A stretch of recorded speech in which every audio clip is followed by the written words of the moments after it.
Hi, I'm Shauna. This is Shauna's World. Welcome back to my channel where I make videos about living intentionally. Today's going to be part 2 in the Israel National Trail Q&A. So I filmed part 1, which I've uploaded, which has other questions. You don't need to watch them in order, so if you haven't watched that, you can watch it afterwards. But yeah, in autumn 2022, I hiked the Israel National Trail, which is a trail that runs over 1,000 kilometers, the length of Israel. Did it by myself. I had the time of my life. Nothing really went to plan. And it was really the ultimate in intentional living. It was exactly how I wanted to be spending my days. So yeah, I was asked a lot of questions over on Instagram along the way. So I'm just going to pick up where I left off on the last video. But before I jump into it, please do give the video a thumbs up. And there'll be more content coming on the Israel National Trail, as well as other things on living a full and intentional life. So if that sounds good, subscribe to the channel and then you can keep up to date. So let's dive in. Okay, so the first question is a practical one. How did you manage the food and water while hiking? So in terms of water, in the north part of the country, or for most of the hike, it's fairly easy. There are water taps along the way, and there's a Israel National Trail app, which is great to use, and it has water points marked on it so you can see when they're coming up ahead. It's also in the Red Book, which is the official guide to the Israel National Trail. When you get to the desert, it's a bit trickier because there aren't taps along the way. There are a few tanks in certain places which are marked, but you have to get a water caching service, which is where you pay a local service to hide water for you. They have big crates where they just fill them up with bottles of water, and then they'll send you the location via WhatsApp, and send you directions and a little video of where it's hidden, and then you find it and it's great. It's quite expensive. I forget the exact price, but it's pretty much the only thing you can do when you're in the desert, so definitely worth it to keep yourself alive. With food, I totally got by on just stocking up for enough days as I'd be hiking. I actually made a really poor decision. A couple of weeks into the hike, I was like, I'm not using my Jetboil, my camp stove, that much, because I'd been staying with Trail Angels a bit or just eating cold, easy food and passing shops quite frequently. So I ended up leaving my camping stove at a hostel in Tel Aviv. But then when I went into the desert, I was off-grid sometimes for 7 days, 7 days was the most. And it meant I had to carry so much stuff that losing the weight and the space of the stove and the pot was false economy, because I had to carry so much with me. So if I did it again, I would do a little bit of pre-prepared food, because it is nice to have easy stuff, but I'd bring a bag of rice, bag of lentils, keep my stove, and just get my carbs and protein in every day. It was a rookie mistake, and one I will not make again. Occasionally I would pass the odd kibbutz or town where there was a cafe or a pizza place or something, which was great, but that wasn't often an option and not something that you can rely on because of opening times and things. Okay, the next question, and the one I actually got the most comments about, or one of the most, was around fears of hiking solo as a woman and overcoming them. And for me, I had more of a fear of feeling unsafe than actually being unsafe, in that it didn't feel like a logical fear, but it was embodied. And actually, I think I'm going to make a separate video on this because it was one of the most commonly asked questions. And there's a lot I could say around it. And I mentioned in my vlogs, I did have experiences of feeling very unsafe on the trail. So yeah, I'll dig into that a little bit more in a future video. Okay, next question. What was the hardest thing about the hike? All of it was hard. I loved it. Even the most joyful, beautiful, magical bits, I was like, this is hard. It was just I found it all hard. Beautiful, but hard. But for me, the hardest thing was the kind of logistics and planning and operations and how I had to keep organised and the executive functioning type things, whether that was looking after my gear and making sure it was in the right place, or planning the routes and where I was going to be when, and how to incorporate food and water and all of that planning stuff, which I find my brain just really struggles to cope with it, and it would take me hours and hours to plan something that could probably take someone else, 20 minutes. That said, I'm really proud that I did get through that, because it was one of the things I was most worried about, and it was quite confidence building to know, yes, this is really hard for me, but if I have no other choice, I can do it. I think though that it just kind of brought this constant low level feeling of stress that I was going to get something wrong or miss something, and it meant I could never really relax. Yeah, particularly with things like I struggled to get up and out in the morning, and there were limited daylight hours, so if you didn't get out early enough, then I wouldn't necessarily be back before dark, and just the whole kind of time and stuff and resource planning was just a lot. Next question is, and I had this one quite a lot on Instagram as well while I was doing the hike, is how did you find it doing it by yourself? Yeah, so in hindsight, it was wonderful, and I would not have changed that for anything. I think it was really important for the personal growth and the journey I went on the way. I think I have a tendency to really rely on other people, and if there'd been someone else there, I probably wouldn't have built the skills and confidence and had so much, got so much out of it. That said, in the moment, sometimes I found it really, really hard.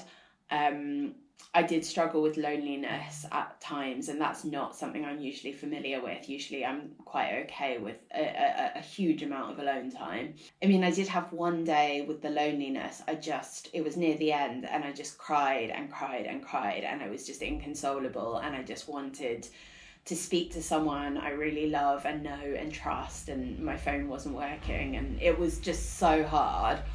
But overall, doing it solo, the hardest thing for me was kind of being solely responsible for the decision making and safety decisions. And I did have moments.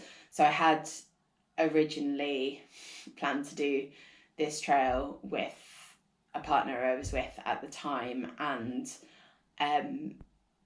we broke up because it wasn't right. And no regrets on that, but they were a beautiful soul, and I had lots of moments of being like, oh, this would have been so nice to share with her. I'm actually overall so glad I did it on my own, and I think I wouldn't have had the experience I did. Well, obviously I wouldn't have had the experience I did, but the personal growth and the decisions I made after the trail, I think only came out of that huge challenge of doing it on my own. And someone asked, how are you looking after yourself, or how did you look after yourself on the trail? So I would love to say I was really good about having a daily practice of breathwork or meditation when I got to my tent in the evening. And I even hiked with someone who was really consistent about meditating twice a day, in the morning and the evening, in his tent. That was not me. I had moments of meditation, and I did, when I was walking, had a lot of time of being like, I'm just going to focus on my breath, or I'm just going to focus on my steps. But the reality was, when I got to camp in the evening, I was just so exhausted. I would just go to sleep, and I felt like I was in survival mode, and that made it harder to kind of stick with my kind of normal daily practices. That said, I did use breathwork quite a lot reactively, if I was feeling really anxious or really stressed or overwhelmed, or at the time when I was being harassed in my tent, doing certain down-regulating breathing exercises really helped me. And then also I was writing in a little notebook gratitudes every day, just little things I was grateful for from that day, and I really enjoyed doing that. But actually I found that vlogging and the videos I was making along the way felt very therapeutic, because I was talking to the camera and sharing, and it kind of felt like having a friend with me a little bit sometimes. But actually I just found that the act of caring for myself, or taking care of myself, was doing the trail. The adventure was the self-care. That was how I was bringing intention to my life. Okay, the next question is, what was the biggest learning or anything that you will take forward into your life? And I really love that somebody asked this, because that was a big part of it for me, was about what this was going to build into. And actually I made notes on this on my phone ages ago, because I recorded this video while I was still on my sabbatical and it didn't work. And I've written independence, decision making, doing things I struggle with imperfectly. And that really came out of the trail for me. I think there's a lot of things I struggle with, and the stuff I talked about before with executive functioning and organisation and planning, and I really struggle with. And I kind of, because I was able to successfully do that imperfectly, but I got by on the trail, I really wanted to bring that forward into my life. So this is just a reminder, and I do think I am taking elements forward, and those are things I use in my job, but I think I just want to come back to that inherent feeling of, I did do the trail on my own, I can do things on my own, I can plan and organise when I need to, and it might be messy and I might make mistakes and get things wrong and fall off the wagon and do things imperfectly, but that's okay, I can do them. So I really want to come back to that. And then a big influence it had on me is in terms of my content, so making videos, and particularly on Instagram. I share a lot on Instagram. I'll just share the handle here. Yeah, what I really found when I was hiking Israel, I was sharing a lot on Instagram along the way, sharing stories and a few reels. And the thing I've noticed is most people don't message to say they've learned from things or connected with things when it's just information, or if I'm sharing something factual and informative. I think the thing people connected with in my content was when I shared vulnerably, and the things I was struggling with, and the things I found hard, and the real and raw and messy bits. And I found that really interesting, because I've never been a kind of shiny online person. I do always try to be authentic, but I think there's been a part of me that's wanted to be a bit more shiny and more professional. But actually, the feedback I had was that people really appreciate and want to see that messy, raw and vulnerable side, because it kind of gives people permission to show up in their own vulnerability, or to kind of honour the parts of themselves that feel a bit messy, or that people don't articulate so much, to go, oh, that's okay, other people feel this. So that felt really good, and I'm leaning into that more in the content I'm sharing. And then one of my biggest takeaways from the whole trip was that I really, really like the through hiking lifestyle. And I want to do more through hikes. I kind of saw this as this one-off sabbatical dream trip, but actually intentional living is about bringing things that are important into your life and making them a part of your life. And I don't want it to just be a one-off.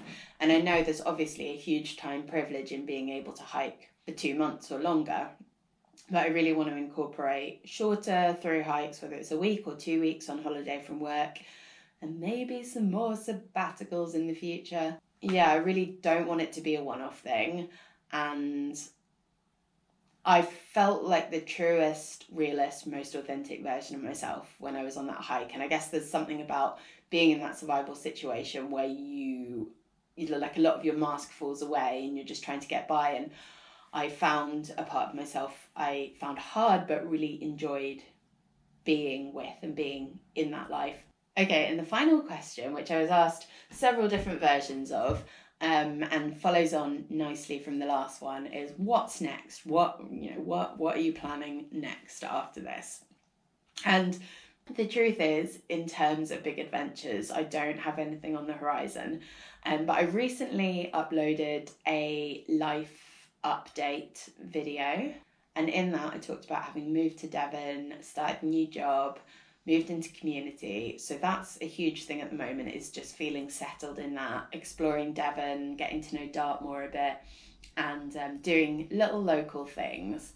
But then I guess I do have other through hikes that are on my horizons that I want to do someday, and some are more realistic than others. So 2 really big ones that I would love to do are Aotearoa in New Zealand. I'd like to do something a bit longer. I'd like to do something like that. I do worry it might be too busy or social a trail for my enjoyment, because the Israel National Trail was fairly quiet, and I liked that.